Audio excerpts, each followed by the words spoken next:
Picture a map of Europe. Now zoom in on Switzerland, that famously mountainous nation at the heart of the continent. Notice something peculiar. It's completely surrounded by European Union member states. Germany to the north, France to the west, Italy to the south, Austria to the east, and even tiny Liechtenstein to the northeast. Every single neighbor is part of the EU. And yet, Switzerland itself, not a member. This isn't some temporary situation or bureaucratic oversight. Switzerland has deliberately chosen to remain outside the European Union for decades, even as the bloc expanded around it. The Swiss never joined the EU's predecessor organizations. They rejected membership in the European Economic Area in a 1992 referendum, and they've shown no interest in joining since. In December 2024, Switzerland finalized a new package of bilateral agreements with the EU, reinforcing their preferred approach: cooperation without membership. Here's where it gets interesting. Despite staying out, Switzerland is economically intertwined with the EU in ways that would make most countries jealous. The EU is Switzerland's largest trading partner by far, accounting for over 50% of its trade. Swiss workers commute daily across EU borders, and Swiss companies operate seamlessly throughout European markets. Over 100 bilateral agreements govern everything from trade to transport to research cooperation. Switzerland is, in many ways, more integrated with Europe than some actual EU members. So we're left with a genuine paradox. Switzerland is undeniably European in geography, culture, and economics. Yet it maintains a fierce independence that sets it apart from every one of its neighbors. Why? The answer lies in three deeply rooted Swiss traditions: a centuries-old commitment to neutrality, a unique system of direct democracy that gives citizens final say on major decisions, and a jealously guarded sense of economic sovereignty. These aren't just abstract principles. They're the pillars of Swiss identity, and understanding them is key to understanding why this small nation continues to chart its own course at the heart of Europe. December 6, 1992, a date that would reshape Switzerland's relationship with Europe for generations. On that cold winter Sunday, Swiss voters went to the polls to decide whether their country should join the European Economic Area, EEA, a stepping stone that would have opened the path to full EU membership. The result? A razor-thin rejection, 50.3% against, 49.7% in favor. Switzerland would go its own way. But here's where it gets fascinating. This wasn't just a close vote. It was a vote that split the country right down the middle, revealing a deep cultural fault line that the Swiss called the Röstigraben, literally the roasty ditch, named after a potato dish. German-speaking cantons voted decisively against joining the EEA, while French and Italian-speaking regions voted yes. It was as if two different Switzerlands had shown up to vote that day, each with a distinct vision for the nation's future. What drove German-speaking voters to reject Europe? Three fears dominated the debate. First, sovereignty. The idea that faceless bureaucrats in Brussels might start dictating Swiss laws. Second, neutrality. Switzerland had stayed out of conflicts for centuries. And third, a visceral distrust of distant bureaucracy replacing local direct democracy. For many, the referendum wasn't about economics. It was about identity, about preserving what made Switzerland, Switzerland. So the Federal Council had to improvise. If Switzerland couldn't join Europe's club, it would negotiate its own terms, agreement by agreement, sector by sector. The era of bilateral deals had begun, a uniquely Swiss solution to a uniquely Swiss problem.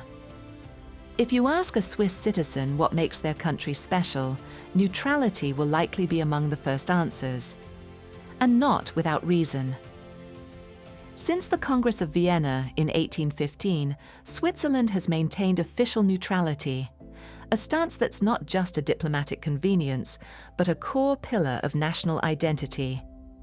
This commitment kept Switzerland out of both world wars, while Europe tore itself apart around it, cementing neutrality as inseparable from Swiss success and survival.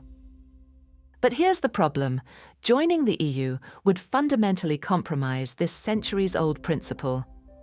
EU membership requires adopting the common foreign and security policy, meaning Switzerland would need to align with collective EU positions on international conflicts, sanctions, and military matters.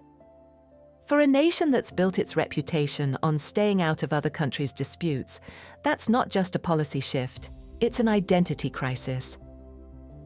Yet recently, this principle has faced its biggest test in decades. When Russia invaded Ukraine in 2022, Switzerland found itself caught between its neutral tradition and immense pressure from the EU and Western allies. The country ultimately adopted EU sanctions against Russia, a decision that sparked intense domestic debate and led Moscow to declare that Switzerland was no longer truly neutral. For many Swiss, this felt like crossing a line that had held firm for over 2 centuries. This tension perfectly illustrates why EU membership remains so problematic.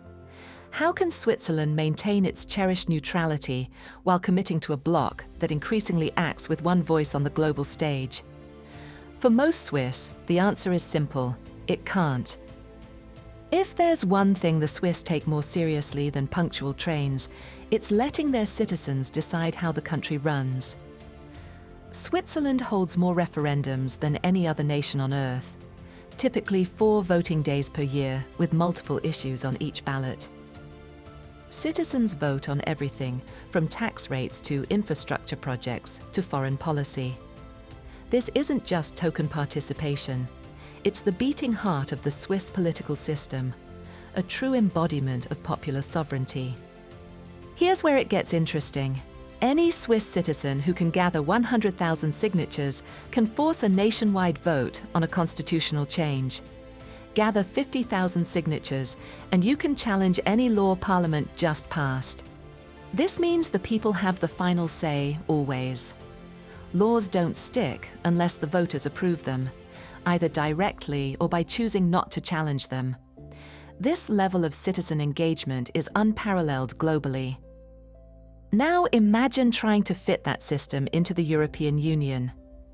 EU membership would require Switzerland to accept thousands of regulations decided in Brussels, laws crafted by the European Commission, debated by the European Parliament, and implemented across all member states. No Swiss referendum, no citizen veto, just compliance. For a country where voters recently decided the specifications for their pension system and whether to ban minarets, handing that power to Brussels is a non-starter. The Swiss see their direct democracy not as a quirky tradition, but as a genuinely superior system, one that keeps politicians accountable and prevents the concentration of power. Why would they trade the ability to veto any law for a seat at a table in Brussels where they'd be one voice among 27? For Switzerland, that's not a compromise. It's a surrender of their fundamental political identity. So if Switzerland isn't in the EU, how does it still manage to trade freely across European borders, participate in research programs, and let its citizens work throughout the continent? The answer lies in what might be the most elaborate diplomatic workaround in modern European history, a web of over 120 bilateral agreements painstakingly negotiated since the 1990s. This intricate network is a testament to Swiss ingenuity and persistence. Between 2002 and 2004, Switzerland negotiated 2 major bilateral packages with the EU. The first covered 7 essential areas: free movement of persons, trade, public procurement, transport and research, while the second extended cooperation to Schengen, Dublin and other sectors. This cherry-picking approach allowed Switzerland to gain the practical benefits of European integration while maintaining its sovereignty, negotiating each agreement separately according to its own interests. Of course, this arrangement isn't free.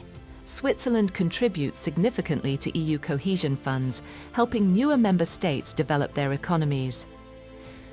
From 2025, this amounts to around 130 million Swiss francs annually. But here's the catch.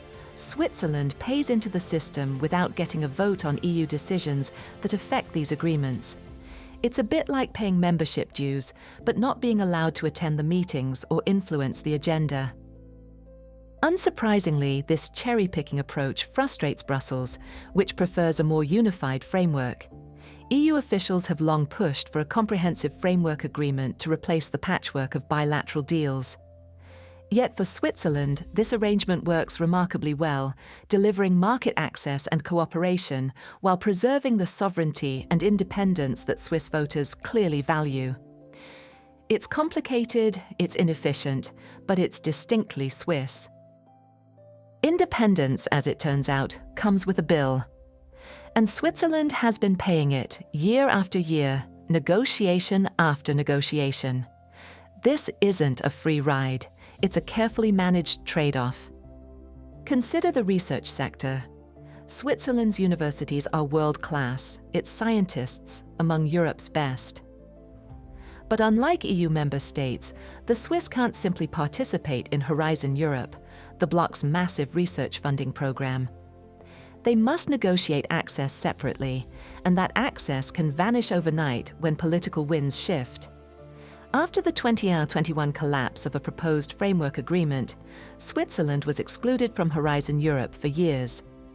It wasn't until late December 2024 that a new deal was finally struck, allowing Swiss researchers to rejoin in 2025.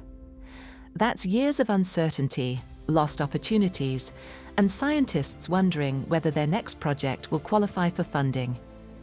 And here's the peculiar paradox of Swiss independence. To access EU markets, Switzerland must adopt EU rules, but unlike actual EU members, the Swiss have no vote on what those rules are. Whether it's product standards, financial regulations, or environmental laws, Swiss businesses must comply to maintain market access, yet they have no seat at the table when these regulations are written in Brussels. The bilateral path also means living through periodic crises. In February 2014, Swiss voters narrowly approved an initiative against mass immigration, demanding quotas on EU workers. This threatened the entire network of bilateral agreements, which relied on the principle of free movement. Years of tense negotiations followed. Then, in May 2021, Switzerland walked away from 7 years of talks on an institutional framework agreement, unable to reconcile EU demands with domestic political realities. The result? More uncertainty, more ad hoc negotiations, more administrative burden. Every time Europe makes a major decision, on trade policy, on responding to crises, on shaping the continent's future, Switzerland watches from the sidelines. It's the price tag attached to that cherished independence, perpetual negotiation without permanent influence. So where does this peculiar relationship go from here? After years of difficult negotiations, Switzerland and the EU finally reached new bilateral agreements in December 2024. These accords aim to update the framework that's governed their partnership for decades, addressing issues like market access, worker protections, and dispute resolution. This ongoing dialogue is a testament to the necessity of their relationship. Which brings us to the fundamental question that hangs over this entire story. Can Switzerland really maintain its special status indefinitely?